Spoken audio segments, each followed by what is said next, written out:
Okey, Assalamualaikum dan selamat pagi. Hari ini kita akan memulakan pembelajaran untuk ASK tingkatan 2 pada tahun 2021 dengan membuka topik yang baru iaitu berkaitan dengan sistem nombor perlapanan. Okey, jadi langkah yang pertama anda perlu buka grup Telegram kita iaitu PDPC ASK tingkatan 2 SMK Batu 4 2021 dan kemudian cikgu dah share link untuk Padlet. Okey, Padlet yang sama digunakan seperti tahun lepas iaitu Padlet Asas Sains Komputer. So anda klik pada Padlet tersebut. Okey, anda klik pada Padlet tersebut dan akan membawa anda kepada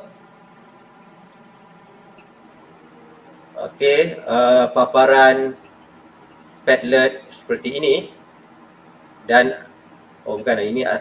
dan anda pilih Asas Sains Komputer ataupun mungkin anda terus pada paparan Padlet Asas Sains Komputer. Okey, kita pergi kepada tingkatan 2 bab 1.1 sistem nombor perlapanan. Okey, di situ cikgu dah share dah PowerPoint dan juga ada pentaksiran bilik darjah. Jadi kita akan buat secara berperingkat. Pada hari ini kita akan cikgu akan terangkan sedikit berkaitan dengan sistem nombor perlapanan. Jadi anda klik pada slide PowerPoint tersebut. Okey, apa yang akan terpapar pada telefon bimbit anda adalah seperti itulah. So, sistem nombor perlapanan. Okey, cikgu besarkan.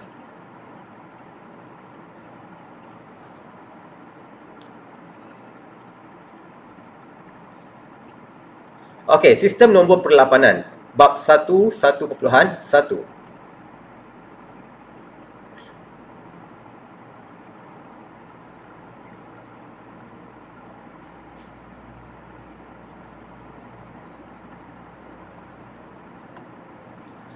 Okay, objektif pembelajaran di akhir pengajaran dan pembelajaran pelajar atau murid dapat menukar perpuluhan kepada nombor perlapanan ataupun menukar perlapanan kepada nombor perpuluhan. Yang ketiga, perlapanan kepada nombor perduaan dan perduaan kepada nombor perlapanan. Okey, slide yang seterusnya. Slide ini cikgu buat sama seperti dalam buku teks. Jadi anda boleh rujuk buku teks jika tidak ada slide tersebut. Okey, kebanyakan sistem komputer moden beroperasi dengan sistem pengendalian 32 bit atau 64 bit. Sistem pengendalian 32 bit bermaksud sistem komputer ini berupaya mengendalikan 32 bit data pada masa yang sama. Jadi banyaklah. Sekarang ada 64 bit, lebih laju daripada 32 bit. So bayangkan perwakilan data 32 bit dengan menggunakan nombor perduaan. Seperti anda tahu, nombor perduaan ini terdiri daripada 0 dan 1. Jadi jika 32 bit akan menjadi nombor yang agak panjang, 01111 dan sebagainya. Okay. Jadi disebabkan terlalu panjang dan susah dibaca, susah diingati, maka sistem nombor perlapanan diwujudkan dan juga sistem nombor per-16-an. Okey, membezakan nombor perlapanan dan nombor perpuluhan. Bayangkan jika papan kunci anda hanya ada mempunyai butang 1 dan 0 sahaja. Kerana inilah bahasa mesin yang difahami oleh komputer, iaitu nombor perduaan. Okey, 1 dan 0 sahaja. So bayangkan apa akan terjadi kepada kekunci-kekunci pada keypad laptop dan juga handphone. Untuk kod A umpamanya, apabila kita tekan butang A ataupun keypad A pada keyboard, okey, saya perlu mengingati nombor perduaan iaitu 1000001 asas 2. Dan ini adalah terlalu panjang untuk diingati mahupun untuk ditulis. Jadi untuk itu sistem asas 8 diperkenalkan ataupun dalam bahasa lainnya sistem nombor oktal. Ini disebabkan sistem ni hanya menggunakan 8 pilihan digit, iaitu 0, 1, 2, 3, 4, 5 dan 6 dan 7 sahaja. Okay, walaupun dia asas 8 tapi nombor 8 tidak ada. 0 hingga 7 dan jumlahnya adalah 8 digit. Dalam pengkomputeran, sistem nombor perlapanan adalah penting kerana merupakan salah satu sistem nombor yang digunakan mewakili nombor perduaan yang bertindak sebagai bahasa mesin. Okay, nombor perlapanan juga digunakan kerana saling bertukar kepada sistem nombor perduaan dengan mudah. Okay, dia ada kaedah yang mudah untuk kita tukarkan asas 8 kepada asas 2. Dan nombornya lebih pendek, lebih kemas, lebih mudah diingati, lebih mudah untuk ditulis. Perbezaan nombor perlapanan dan nombor perpuluhan. So, sistem nombor perpuluhan atau disebut sistem nombor desimal menggunakan digit kosong sehinggalah 9 untuk mewakili nombor sebarang nombor lah. So, sistem ini digunakan secara meluas dalam perbankan, dalam sistem matematik kita sendiri, dalam kehidupan seharian kita. Okey, so murid diperkenalkan dengan sistem nombor semasa daripada sekolah lagi. Jadi secara umumnya masyarakat memahami sistem nombor asas 10 ataupun sistem nombor perpuluhan. Dan biasanya kita akan tulis subscript 10 lah, ataupun kita boleh abaikan kerana masyarakat umum telah mengetahui nombor tersebut. Biasanya dia ada asas 10 kalau kita lah. Tapi sistem nombor perlapanan seperti yang cikgu sebut tadi, terdiri daripada 0 hingga 7 sahaja. Ada 8 digit, 8 nombor. Dan ditulis dengan subscript 8. Contohnya 2001, di bawah tu ada nombor kecil, subscript 8. Menunjukkan dia adalah asas 8. So, apakah nombor perlapanan? Sistem nombor perlapanan hanya menggunakan 8 digit.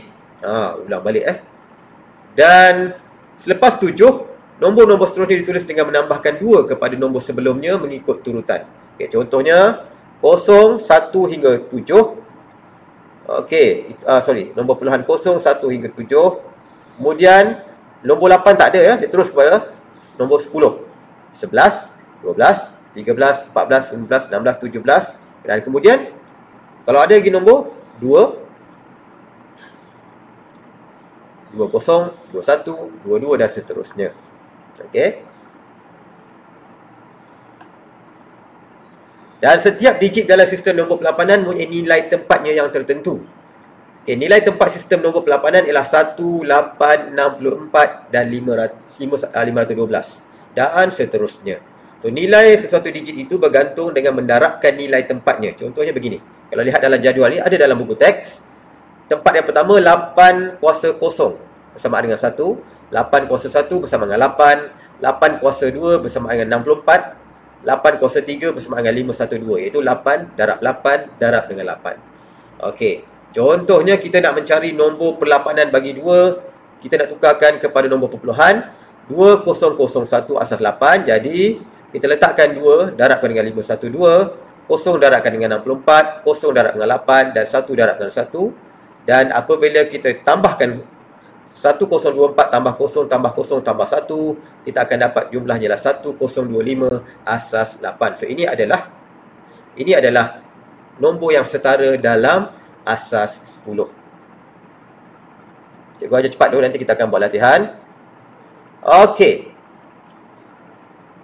Jadi apakah kesimpulannya? Perbezaan antara nombor perpuluhan dan nombor perlapanan. So nombor perpuluhan dikenali sebagai sistem asas 10 ataupun sistem nombor desimal ataupun sistem nombor perpuluhan. Dan ditanda dengan subscript 10. Contohnya 74 asas 10 ataupun diabaikan. Dan mempunyai 10 pilihan digit bermula daripada 0, 1 hinggalah 9 dan nilai tempat ialah 1, 10, 100, 1000 dan seterusnya. Bagi sementara itu asas 8 pula juga dikenali sebagai sistem nombor perlapanan ataupun sistem nombor oktal. Okey, dan ditanda dengan subscript asas 8 seperti contohnya 112 asas 8. Mempunyai 8 digit bermula daripada 0 hingga 7 dan nilai tempatnya ialah 1, 8, 8 ialah 8 kuasa 0, 64, 64 8 kuasa 2 iaitu 8 darab 8, 512 bersama dengan 8 darab 8 darab 8. So, dan seterusnya. Jadi itu sahaja untuk hari ini. Dan cikgu akan berikan, ini adalah latihan yang cikgu telah lampirkan dalam Google Form. Latihan ini akan cikgu akan tambah dari semasa ke semasa. Contohnya, untuk hari ini, aktiviti 1/2 ada dalam buku teks kamu. Okey, iaitu membandingkan antara sistem nombor perpuluhan dan sistem nombor perlapanan. So, apa yang anda perlu buat pada hari ini ialah anda jawab dalam Google Form. Okey, dan tulis balik semula seperti yang ada pada slide sebelum ini. Mudah bukan? Dan contohnya ada seperti dalam Google Form yang kamu akan buat. Cikgu akan sharekan di dalam grup Telegram. Okey, ini dalam grup Telegram sekejap ya.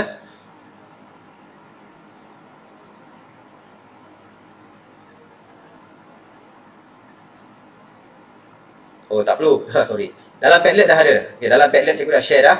Bila anda buka Padlet, okay, bila anda buka Padlet,